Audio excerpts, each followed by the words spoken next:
Un saludo cordial. Mi nombre es María Fernanda Paucar y juntamente con mi compañero Andrés Vázquez analizaremos el tema conciencia ingenua y conciencia crítica.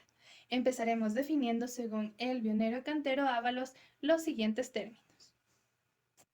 La conciencia ingenua. Habitualmente conduce al ser humano al fanatismo, al asistencialismo, a la masificación y se encuentra orientada por la irracionalidad humana. Se caracteriza por la simplicidad en la interpretación de los problemas, además de la tendencia a situar tiempos mejores siempre en el pasado. Por ende, el ser humano no valora su pensamiento y se encuentra inclinado al gregarismo, lo que conduce a la masificación. Es dominado por la autoridad en todas sus manifestaciones. La conciencia crítica se caracteriza por ser una interpretación profunda de la realidad, conociendo sus causas más reales y su funcionamiento. La conciencia crítica se interesa en la comprensión de la cosa misma y se pregunta sistemáticamente por la posibilidad efectiva de llegar a la comprensión de la realidad. Es por esta razón que el pasado de la conciencia ingenua hacia la conciencia crítica no se da de repente ni espontáneamente, sino hay todo un proceso de concientización desde las escuelas como decisión de cada persona.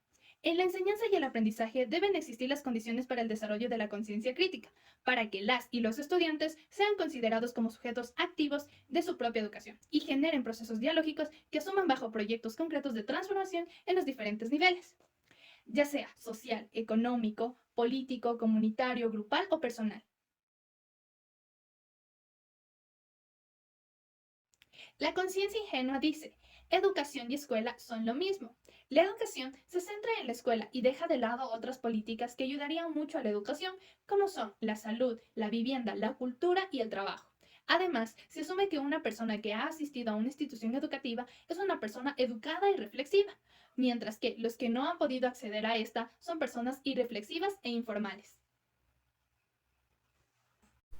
Como dicta la conciencia crítica, la educación es superior a la escuela. Educar es una acción conjunta de toda una sociedad y de aquellos colectivos humanos dispuestos a dejar un mundo mejor que el que encontraron. La educación se hizo para desarrollar la conciencia crítica. La escuela no debe ser un campo de batalla a favor del poder, sino un mecanismo que genere una buena relación entre la escuela y la comunidad para mejorar la calidad de vida y, por lo tanto, la calidad de educación. La educación desde una conciencia crítica es un acto de valentía que fortalece para descubrir y patrocinar formas de vida comunitaria, amigable con la sociedad y la naturaleza. Como Paulo Freire mencionaba, la educación no cambia el mundo, cambia las personas que van a cambiar el mundo.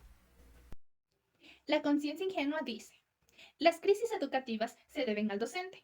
La educación no es de calidad debido a que los docentes no cumplen de manera correcta su trabajo. La falta de capacitación en los docentes afecta de manera directa a los alumnos. Los profesores son los únicos encargados de la educación y formación de la persona, por lo que si esto es deficiente es culpa de los profesores. Como dicta la conciencia crítica, las crisis educativas son el resultado de las crisis económicas, políticas y culturales. La educación en general y la escuela en particular sufren colapsos porque en términos económicos vivimos en un capitalismo dependiente, en términos políticos existe la corrupción y en términos culturales se promueve la cultura del privilegio. Sin embargo, las crisis implican oportunidades y una manera de afianzar la educación y discernir las crisis educativas es reconocer que existen riquezas culturales en nuestros pueblos y nacionalidades, pues con ellos construiremos nuestra propia escuela. La conciencia ingenua menciona que se debe educar para el trabajo. La educación es para formar al homo económicos, es decir, estudiar para poder trabajar y trabajar para poder ser alguien en la vida. La educación es sinónimo de mano de obra, ya que se debe trabajar para así poder escapar de la pobreza y mejorar nuestras condiciones de vida. La conciencia crítica dicta que hay que educar para mejorar la vida. Estudiar y trabajar para vivir no es subsistir. Se puede obtener una mejor calidad de vida si se utiliza la educación como un instrumento para reflexionar, opinar y pensar, y ser solidarios con las personas y el medio. Se debe conquistar la gratuidad, equidad democrática y diversa. La mejor educación es la que no homogeneiza ni estandariza.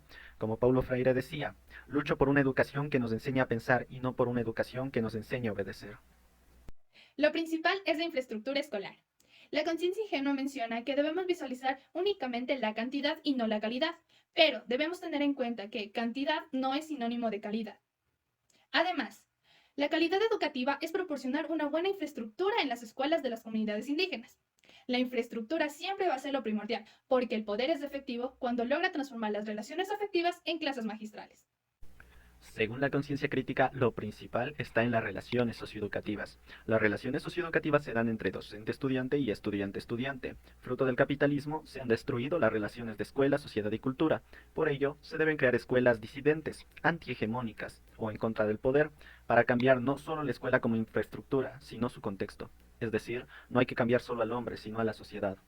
Para construir una escuela, se entrelazan con la comunidad en general. Se debe escuchar al saber ancestral, popular, comunitario, pues solo de esa forma romperemos la verdad controlada por el poder.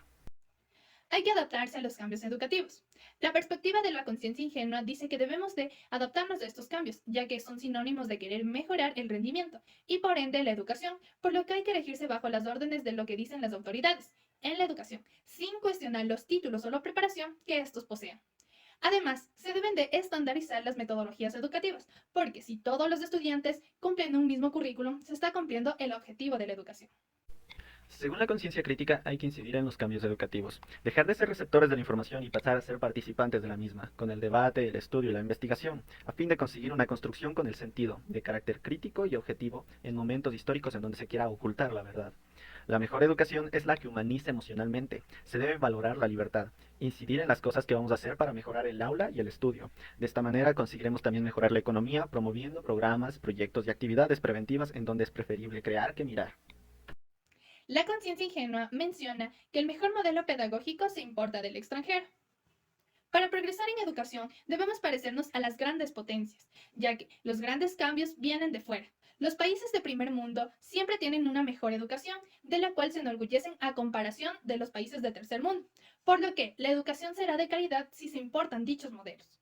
Además, este modelo pedagógico es adoptado por las instituciones educativas, porque ofrece unos parámetros sencillos para medir y controlar a sus alumnos. En la conciencia crítica, el mejor modelo pedagógico surge de la participación crítica de las organizaciones populares de cada cultura. Es incorrecto aplicar una sola escuela para un mundo tan diverso. Hay que potencializar las interculturalidades en contra de las formas coloniales de vida y a favor del reconocimiento de las culturas, idiomas, tradiciones y costumbres que promuevan lo comunitario y lo colectivo, recuperando espacios públicos para la asamblea comunitaria, así como también para el desarrollo de teatro, música, danza, deporte, literatura y cinematografía. Debemos tener identidad propia y tener identidad nacional sin caer en nacionalismos extremos. Como lo mencionaba Paulo Freire, en la visión bancaria de la educación, el saber, el conocimiento, es una donación de aquellos que juzgan sabios a quienes juzgan ignorantes. Cuanto más crítico un grupo humano, tanto más democrático y permeable es. Paulo Freire. El acto de educar radica en comprometerse con sus grandes causas, dejar de lado una juventud excluida y un pueblo oprimido. Como dice Paulo Freire, la pedagogía dominante es la pedagogía de la clase social dominante. Mientras existan clases sociales, toda la educación estará bajo este dominio. La conciencia crítica manifiesta que todas las personas poseemos capacidades y talentos, pero arraigados desde una ideología dominante, violenta, simbólica y falaz, no obtendremos un cambio en los diferentes niveles de la escuela, ya sea económico, político, social, cultural, familiar, grupal y personal. Desde la perspectiva de una pedagogía crítica, debemos visibilizar lo que está invisible, dejar de lado el sentido común cuantitativo impregnado en el rendimiento académico, puesto que se debe promover y tomar conciencia de la realidad de ser sujetos libres, conscientes, reflexivos y sobre todo críticos, que rechacen cualquier tipo de alienación, instrucción, adiestramiento o adoctrinamiento que entorpezca la emancipación crítica de colonial.